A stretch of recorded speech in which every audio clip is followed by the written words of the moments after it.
المواطنين. فالمركز الاستشفائي الجامعي الجديد يتضمن أيضا متحفا لحفظ الذاكرة يزخر بباقة من الصور والمؤلفات والأدوات العلمية التي تكشف للزائر عن التطور التاريخي للبنيات التحتية الاستشفائية على مستوى الجهة.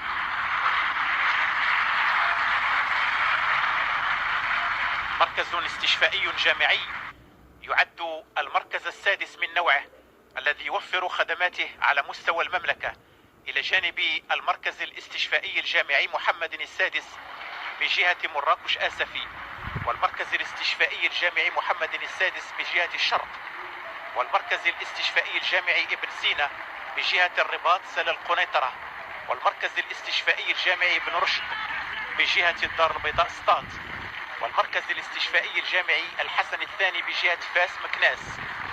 ويوجد مركز